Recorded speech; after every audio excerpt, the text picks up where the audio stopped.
Saudara-saudari yang terkasih, bukanlah demikian apa yang terjadi dengan Monsinyur Hubertus Leteng yang mati mendadak.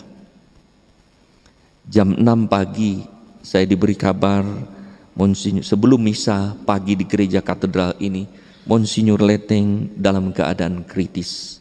Denyut dan nadinya tiba-tiba cepat. Setelah misa saya sudah langsung mendapat kabar Monsinyur Hubertus Leteng telah meninggal dunia. Saya langsung setelah itu ke rumah sakit untuk mendoakan dan memberkati jenazahnya.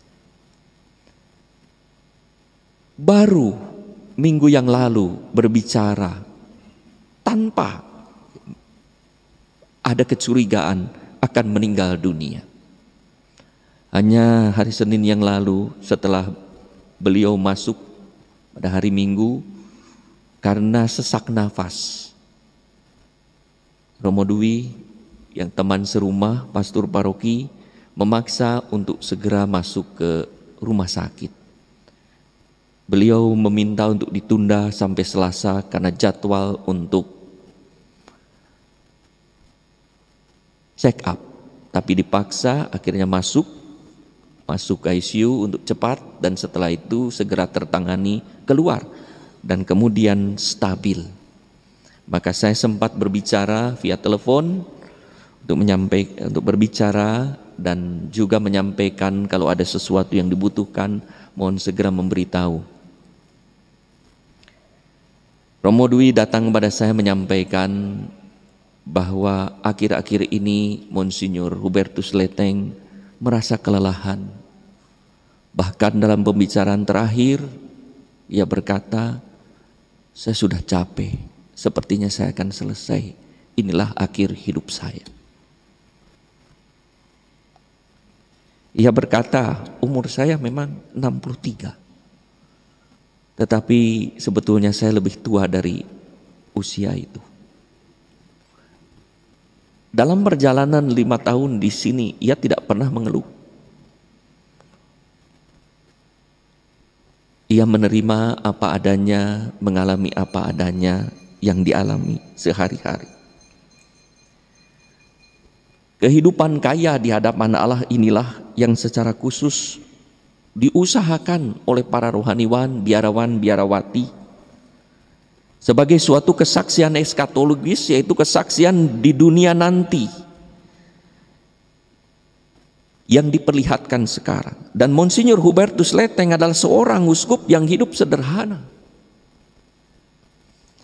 5 tahun yang lalu saya mengalami proses discernment dengan Monsinyur Hubertus Leteng di Ruteng.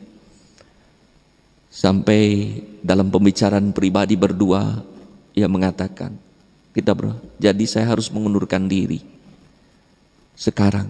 Lalu ia menyampaikan, menitipkan surat kepada Sri Paus Fransiskus untuk mengundurkan diri. Ia dengan lepas bebas demi kebaikan semua mengundurkan diri dengan rela. Lalu akhirnya pergi ke Keuskupan Bandung dan tinggal di sana.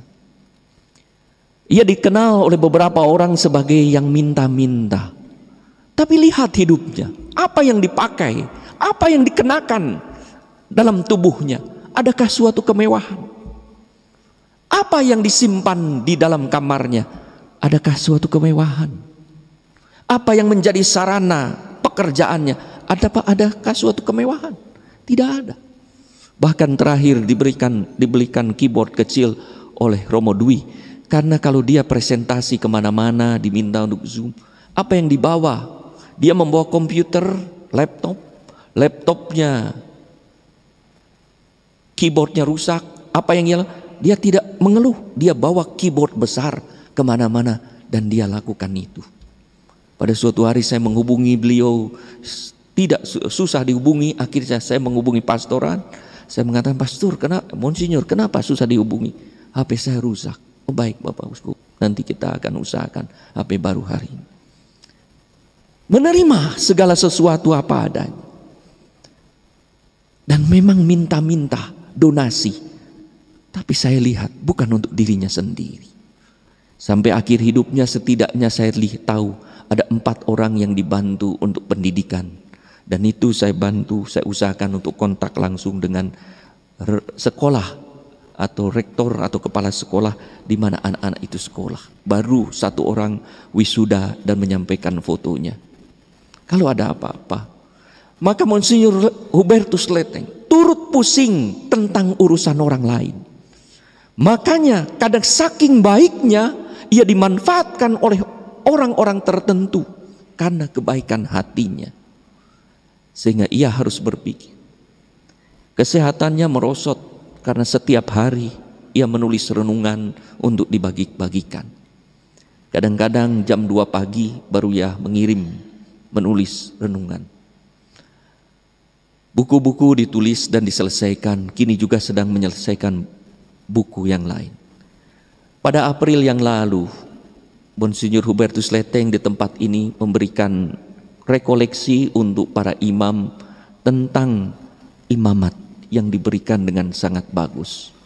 Dan rupanya itulah pesan terakhir kepada kami para imam. Saudara-saudari yang terkasih, maka saat wafatnya ia tak melekat pada barang dunia apapun. Kepergiannya mendadak tanpa sakit parah ini menunjukkan bahwa dirinya lepas bebas kapanpun Tuhan memanggilnya kembali. Jam 4 pagi sesak nafas, lalu diusahakan dibantu, lalu jam 5 keadaan memburuk dan jam 6 wafat. Kenapa? Bisa jadi memikirkan sesuatu. Karena tampak menurut frater yang menjaga pada malam hari ia tampak gelisah. Jam 4 itu pun ia masih berbicara kepada frater dalam kegelisahan. Entah apa yang membuat gelisah dalam dirinya. Apakah ada orang yang meminta bantuan kepadanya dan sampai sekarang belum terbantu karena ia tidak berhasil mendapatkan bantuan dari orang lain? Tidak tahu. Saya berkali-kali memenuhi pesan Bapak Uskup, kalau ada apa-apa sampaikan kepada saya, nanti kita usahakan bantuan. Tapi rupanya akhir-akhir mungkin merasa sungkan, merasa apa, kalau tidak sangat terpaksa ia tidak berbicara kepada saya. Saudara-saudari yang terkasih, maka kepergiannya yang lepas bebas kapanpun Tuhan memanggil kembali karena dianggap sudah selesai menjalankan tugas. Ia menghembuskan nafas. Damai dan sejahtera itu ditampakkan oleh raut wajahnya yang tampak tidur tenang. Ketika kami menyaksikan tadi jam 12 kurang saat jenazah dimulai disemayamkan di gereja katedral. Monsinyur Hubertus, terima kasih atas kesaksian hidupmu, atas kerendahan hati, atas kebaikan hati. Sekalipun dengan resiko hidupmu sendiri. Maafkanlah kami, sebagaimana kami juga memaafkan. Tolong maafkan kesalahan, kekurangan Monsinyur Hubertus Leteng. Ia tidak pernah berkata buruk tentang orang lain, sedikit pun. Tidak pernah. Silakan, siapa yang pernah mendengar ia berkata buruk tentang orang lain? Termasuk orang yang berkata-kata buruk terhadap dirinya.